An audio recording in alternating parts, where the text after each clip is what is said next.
Feliz tarde, welcome. Maneira você sabe, esse aqui está evento organizado pelo comitê e a intenção está para fortalecer a forma de qual nós comemorar nosso passado de esclavitud e o rol de nós governantes algo muito importante. O que isso aqui significa? Isso aqui significa que nós mestres não somente tende de governar, mas também está em conversação constante com o governo. Existe coisa que não tem em comum com nosso passado de esclavitud. #Courage.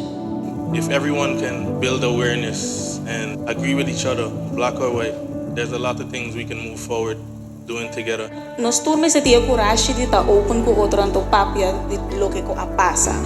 Kiko nos tabang hasi ke mo chenaki pa abero nang yunang otino di sufri. The slavery past is a painful past, but it's also a history of courage, a history of perspective, a history of power. Quanto maestro de escola trata o tópico aqui em classe, me dá sabe fazer agora aqui. Pouco.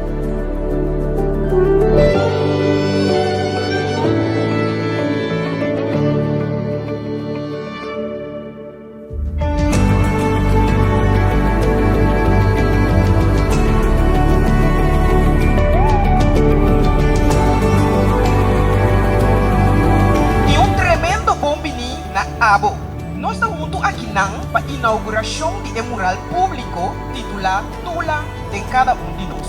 Tula estava para seu princípio, estava tem amor em seu coração.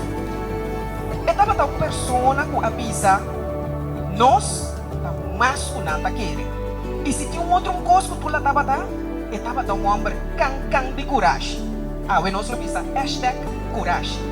Tula de cada de nós.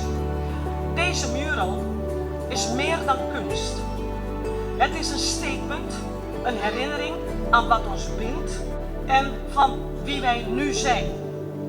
Tula no es solamente una memoria. Tula es una presencia, un guía, un poder. Está vivo en cada uno de nosotros. Nós estamos aqui para honrar uma pessoa com sua coragem hasta seguir ressonar de nossa história. Sabe da Tula. Francamente, me dá gosto com esta pintar su chute pia bom, assim, na final, é muito mais grande que sei.